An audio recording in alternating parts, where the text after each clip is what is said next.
श्री हनुमान प्रागट्य। भगवान श्री हनुमान जी के आराध्य देव और श्री राम की लीला के दर्शन हेतु और मुख्यतया उनकी श्री राम के शुभ कार्यों में सहायता प्रदान हेतु अपने अंश 11वें रुद्र से शुभ तिथि अनुशुभ मुहूर्त में माता श्री अंजनी के गर्भ से श्री पवन पुत्र महावीर हनुमान जी के रूप में धरती पर उनका प्रागट्य हुआ। मूल 11वें रुद्र भगवान शिव के अंशज भगवान श्री विष्णु श्री राम की सहायता हेतु प्रकटन हुए। श्री अंजनी माता के पति श्री केसरी होने के कारण श्री हनुमान जी केसरी नंदन भी कहे जाते। उसकी कथाएं। कथा फर्स्ट। माता श्री अंजनी और कपिराज श्री केसरी हनुमान जी को अतिशय प्रेम करते थे। श्री हनुमान जी को सुलाकर वह फल फूल लेने गए थे। इसी समय बाल हनुमान भूख एवं अपनी माता की अनुपस्थिति में भूख के कारण आक्रंद करने लगे। इसी दौरान उनकी नज़र क्षितिज पर पड़ी। सूर्योदय हो रहा था। बाल हनुमान को लगा कि यह कोई लाल फल है। तेज और पराक्रम के लिए कोई अवस्था नहीं होती।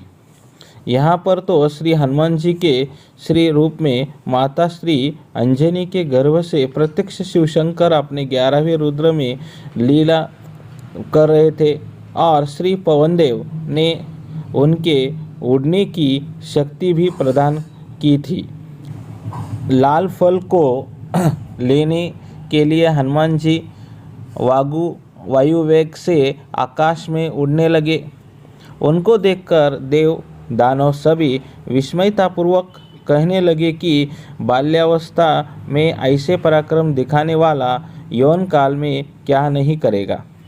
श्री वायुदेव ने अपने पुत्र को सूर्य के समीप जाते हुए देख चिंता होने लगी।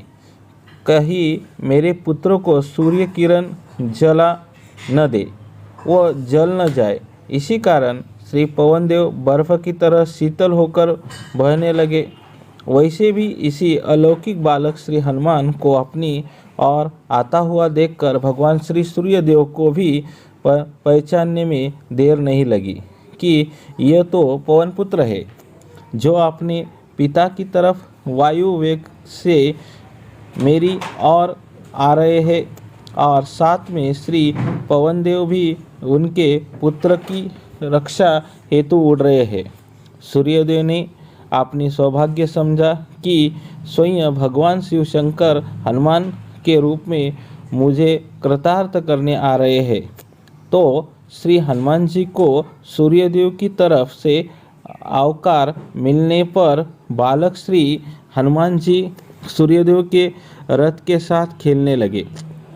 संयोग ऐसा था कि उस दिन अमावस्या थी और सहिंस का पुत्र राहु सूर्यदेव को ग्रसने के लिए आया। राहु ने देखा कि श्री सूर्यदेव के रथ पर कोई बालक है। राहु उस बालक की परवाह न कर सूर्य को ग्रसने के लिए आगे बढ़ा ही था कि श्री हनुमान जी ने राहु को पकड़ लिया कि मुट्ठी में राहु हनुमान जी की चिटपिटाने लगा और अपने प्राण बचाकर भागकर इंद्रदेव के पास पहुंच और उनकी फरियाद की कि सूर्य मेरा जो ग्रास है उस अधिकार को आपने किसी और को क्यों दिया। ऐसा कहकर रुदन करने लगा। इंद्रदेव चिंतित हुए कि वो कौन होगा जो राहु जैसी पराक्रमी को मात कर सके। श्री इंद्रदेव स्वयं ऐरावत हाथी को लेकर घटनास्थल पर पहुँचे। वहाँ राहु को देखकर फिर से श्री हनुमान जी ने उसको पकड़ लिया। राहु फिर से उनको देखकर भागने लगा और इंद्रदेव के पास पहुंचा। तभी राहु के पीछे श्री हनुमान जी उसके पीछे भागे। वहाँ श्री हनुमान जी इंद्रदेव के वाहन ऐरावत को देखकर उसको कोई खाद्य पदार्थ समझकर ऐरावत पर टूट पड़े। इंद्रदेव भी बालक की ताकत को देखकर डरने लगे और तभी अपनी रक्षा हेतु हनुमान जी पर अपनी हथियार वज्र से प्रहार किया जो हनुमान जी की दाढ़ी पर लगा, जिसका संस्कृत में हनु यानी दाढ़ी कहा जाता है। और उसी वजह से हनुमान जी को नाम पड़ा, हनुमान पड़ा। और हनुमान जी मूर्छित हुए।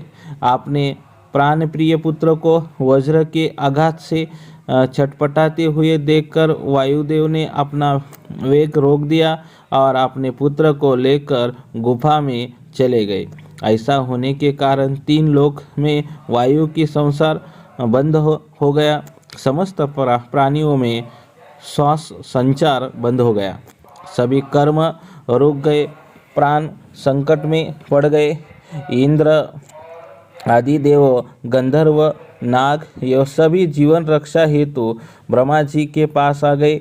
ब्रह्मा जी सभी को अपने साथ लेकर गिरी गुफा पहुँचे और वहां जाकर बालक श्री हनुमान जी को श्री पवनदेव के हाथ से लेकर अपने गोद में लिए।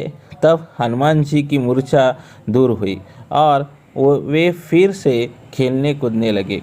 अपने पुत्र को जीवित देखकर प्राण स्वरूप श्री पवनदेव पहले ही तरह सरलता से बहने लगे और तीनों लोग फिर से जीवंत हो उठे।